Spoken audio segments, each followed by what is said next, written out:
Disk எக்ஸ்ட்ரூஷனால இடுப்புலேருந்து 2 காலுக்குமே சிவியராக வலி பரவுது. இடது காலை சுத்தமாகவே அசைக்கவே முடியல. ரொம்ப சிவியர் பெயின். உட்கார முடியல, நிற்க முடியல, படுத்தா கூட வலி தாங்க முடியாத ஒரு சிச்சுவேஷனில் உள்ள ஒரு பேஷண்ட்டை பற்றி தான் நீங்கள் இந்த வீடியோவில் பார்க்க போகிறோம். டிஸ்க் எக்ஸ்ட்ரூஷன் நம்ம ஸ்பைன் டீகம்ப்ரஷன் ரோபோ ஸ்பைன் மூலமாக எந்த அளவு சரியாக இருக்காருங்கிறதுக்கு இந்த பேஷண்ட் ஒரு உதாரணம்.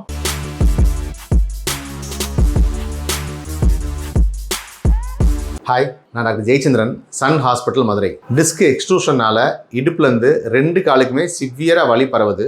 இடது காலை சுத்தமாகவே அசைக்கவே முடியல. ரொம்ப சிவியர் பெயின். உட்கார முடியல, நிற்க முடியல, படுத்தா கூட வலி தாங்க முடியாத ஒரு சிச்சுவேஷனில் உள்ள ஒரு பேஷண்ட்டை பற்றி தான் நீங்கள் இந்த வீடியோவில் பார்க்க போகிறோம். பேஷண்ட்டோட பேர் தங்கமணி, வயசு 53, காரைக்கால்.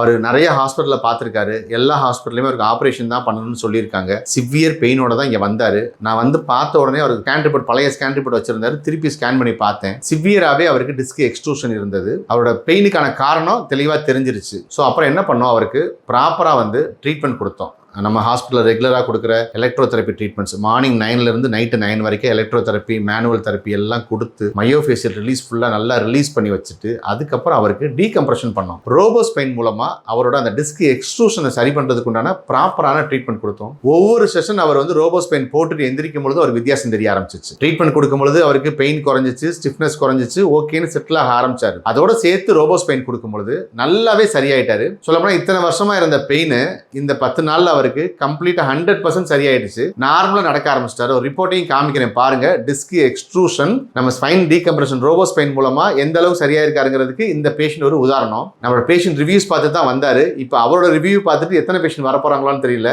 அந்த அளவுக்கு அவர் வந்து 100% வந்து நல்லாவே சரியாயிட்டாரு. ரிவ்யூ வருது பாருங்க.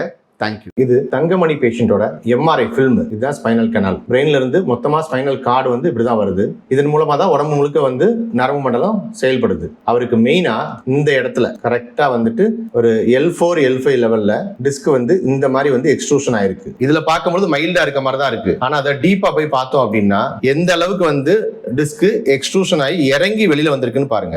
இதுல பார்க்கும்பொழுது நார்மலா வந்து ஒரு டிஸ்க் பல்ஜ்ல டிஸ்க் ப்ரொட்ரூஷன் மாதிரி தான் தெரியுது. எக்ஸ்ட்ரூஷன் மாதிரி தெரியல. பட் எக்ஸ்ட்ரூஷன் கீழே இன்ஃபீரியரா இறங்கி இந்த அளவுக்கு வந்து அந்த ஸ்பைனல் கெனாலோட டயாமீட்டரை வந்து நல்லாவே குறைச்சிருக்கு. பிளஸ் வந்து இடுப்புல இருந்து காலுக்கு போற நர்வ் வந்து ஃபுல்லாவே கம்ப்ரஸ் பண்ணிட்டு இருந்தது. இதுதான் அவரோட முக்கியமான பிரச்சனை. எந்த அளவுக்கு அவருக்கு ப்ராப்ளம் இருந்துன்னு பாருங்க. இந்த அளவுக்கு வந்து அவருக்கு ப்ராப்ளம் இருந்தது. கம்ப்ளீட்டாவே அவருக்கு வந்து ப்ராப்ளம் இருந்தது. இது நார்மலான டிஸ்க் பல்ஜ். இந்த டிஸ்க் பல்ஜ் எல்லாருக்குமே கொஞ்சம் கொஞ்சம் இருக்க தான் செய்யுது. இது டிஸ்க் ப்ரொட்ரூஷன். இந்த அளவுக்கு வந்து டிஸ்க் வந்து ப்ரொட்ரூஷன் ஆகி பிதுங்கி வெளியில வர்றது டிஸ்க் ப்ரொட்ரூஷன். இதுக்கே வந்து சர்ஜரி அளவுக்கு நிறைய பேஷண்ட்ஸ்க்கு சிம்டம்ஸ் காமிக்குது. டிஸ்க் எக்ஸ்ட்ரூஷன் அப்படின்னா இந்த அளவுக்கு பிதுங்கி வெளியில வந்தது. எந்த அளவுக்கு வந்து மோசமா இருக்குன்னு பாருங்க. இந்த அளவுக்கு தான் வந்து மோசமா இருந்தது. அதை நம்மளோட ரோபோ ஸ்பைன் மூலமா கம்ப்ளீட்டாவே சரி பண்ணி கொடுத்துட்டு 100% நார்மல் ஆயிட்டாங்க, நல்லா இருக்காங்க. இதோட எம்ஆர்ஐ ரிப்போர்ட், என்ன பழைய ரிப்போர்ட் வச்சிருந்தாலும் திருப்பி நம்ம எடுத்தோம்.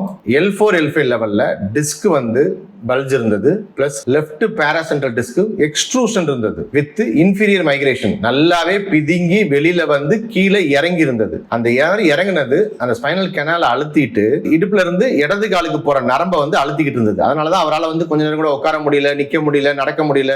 கண்டிப்பா உடனே ஆபரேஷன் தான் பண்ணணும்னு அவர் இத்தனை வருஷமா எல்லாரும் சொன்னதுக்கு காரணம் இந்த அளவுக்கு அவருக்கு ப்ராப்ளம் இருந்ததுதான். அதனாலதான் அவரை ஆபரேஷன் பண்ண சொல்லியிருக்காங்க. பட் இங்க நம்ம சன் ஹாஸ்பிட்டல் அவரை டீகம்ப்ரஷன் தெரப்பி மூலமா அவருக்கு ட்ரீட்மெண்ட் கொடுத்து கம்ப்ளீட்டாவே சரி பண்ணி கொடுத்துட்டோம். இப்போ அவருக்கு ஆபரேஷன் தேவையே இல்லைன்ற நிலைமைக்கு அவர் வந்துட்டாரு. இது பழைய ரிப்போர்ட்.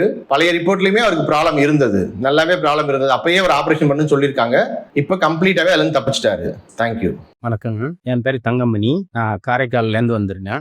எனக்கு வந்து L4 L5 டிஸ்க்கு பல்ஜாகி ப்ராப்ளமாக இருந்தது. கால் சைடு அந்த கால் நடக்க முடியல, எனக்கு வலி ரொம்ப அதிகமாக இருந்தது. ஸோ அதனால் இது கிட்டத்தட்ட இப்போ 10 வருஷத்துக்கு முன்னாடி எனக்கு இந்த ப்ராப்ளம் இருந்தது. ஸோ இடையில அது சரியான மாதிரி இருந்தது. திரும்பவும் அந்த வலி கொடுத்ததுனால இது மாதிரி நான் இதுக்கு முன்னாடி இருந்தது பார்த்தது வந்து என்ன சொன்னாங்கன்னா, டாக்டர்ஸ் வந்து ஆப்ரேஷன் தான் பண்ணணும், ஆப்ரேஷன் பண்ணாதான் அது முடியும் அப்படின்னா, ஆப்ரேஷன் பண்ணா ஒரு 6 மந்த்தாவது ரெஸ்ட் எடுக்கணும் நீங்க அப்படின்னு சொல்லியிருந்தாங்க. ஆப்ரேஷன் அந்த டைமுக்கு என்னால் செய்ய முடியாத காரணத்தால நான் இங்க வந்து நேரடியா இங்க வந்து பார்த்தேன். இங்க பார்த்ததுல டாக்டர்ஸ் என்ன சொன்னாங்கன்னா, உங்களுக்கு ஆப்ரேஷன் தேவையில்லை, நான் ஆப்ரேஷன் இல்லாமே செல் பண்ணி தரோம் அப்படின்னாங்க. அதனால நானும் அதை ஏத்துக்கிட்டு நான் இங்க வந்து சன் ஹாஸ்பிட்டல்ல வந்து காட்டுறதுக்காக வந்தேன். வந்து பார்த்ததுக்கு இங்க உள்ள டாக்டர்ஸை பார்த்து அவங்க வந்து பிசியோதெரப்பி மூலியமா இதை சரி பண்ணலாம் அப்படின்ட்டு சொல்லியிருந்தாங்க. ஆப்ரேஷன் தேவையில்ல உங்களுக்கு, பிசியோதெரப்பி மூலியமாவே பார்த்துக்கலாம் அப்படின்னோம். அது மூலியமா இப்போ அவங்க எனக்கு பிசியோதெரப்பி செஞ்சு இப்போ எனக்கு வலிக வந்து குறைஞ்சிருக்குது. இப்போ நான் நடக்கிறதுக்கான ஒரு நல்ல வாய்ப்பு இதாக இருக்குது. இது ஃபியூச்சரில் வராமல் இருக்குன்றது எனக்கு ஒரு நம்பிக்கை இருக்கு. இப்போ எனக்கு அந்த வலிகள்லாம் வந்து ஃபுல்லாக குறைஞ்சிருச்சு, நல்லபடியாக இருக்கு. இப்போ இந்த வலி இருக்கும்போது எனக்கு வந்து சேர்ல உட்கார முடியாது. ஒரு 5 நிமிடத்துக்கு மேல உட்கார முடியாது, படுக்க தான் சொல்லும் அது. அதே மாதிரி நடக்கும்போது எனக்கு வந்து இந்த கெண்டைக்கால் சதையில வந்து வலி இருந்தது. வலினால நடக்கிறது ரொம்ப சிரமமா இருந்தது. ஸோ இப்போ தற்போதைக்கு இந்த ட்ரீட்மெண்ட் எடுத்த பிறகு நான் உட்காருறது நல்ல தாராளமா இருக்கு. உட்காரத்துக்கு எந்த பிரச்சனையும் இல்லாம இருக்கு. கால் வலியெல்லாம் எனக்கு வந்து இப்போ குறைஞ்சிருச்சு. எந்த பிரச்சனையும் கிடையாது. இப்போ இந்த டீகம்ப்ரெசிங் போடுறதுனால எனக்கு வந்து அந்த பெயின், பேக் பெயின் இருந்ததெல்லாம் இடுப்புல அப்புறம் அந்த பட்டெக்ஸ்ல இருந்த வலிலாம் சுத்தமா குறைஞ்சிருச்சு. அது ஃபுல்லா குறைஞ்சிருக்கு. இப்போ அது நல்லபடியா இருக்குது. எனக்கு ஒன்றும் எந்த பிரச்சனையும் அதனால இருந்ததில்ல. கம்ப்ரெசிங் போடுறது வந்து ரொம்ப நல்லா இருக்குது. இதை நீங்களும் தாராளமா எடுத்துக்கலாம். இந்த இதை டீகம்ப்ரெசிங் போடும்போது எனக்கு வந்து அந்த இடுப்பை வந்து நல்லா இழுத்து கொடுக்குற மாதிரி ஒரு ஃபீலிங்ஸ் இருந்தது. அந்த ஓகே சார். இப்போ வந்து வந்ததுக்கு சாட்டிஸ்ஃபைடா இருக்கீங்களா? ட்ரீட்மெண்ட் ஓகேவா? கண்டிப்பா நான் சாட்டிஸ்ஃபையா இருக்கேன். அந்த இது ட்ரீட்மெண்ட்டு நான் நல்லபடியா நான் செஞ்சு கொடுத்துருக்கேன். அதனால நீங்க உங்களுக்கு யாருக்காவது இதை மாதிரி ப்ராப்ளம் இருந்தா நீங்க இங்க வந்து தாராளமா காட்டலாம். வந்து நீங்க பார்த்துங்க, நல்லா பயன்படலாம். Okay sir.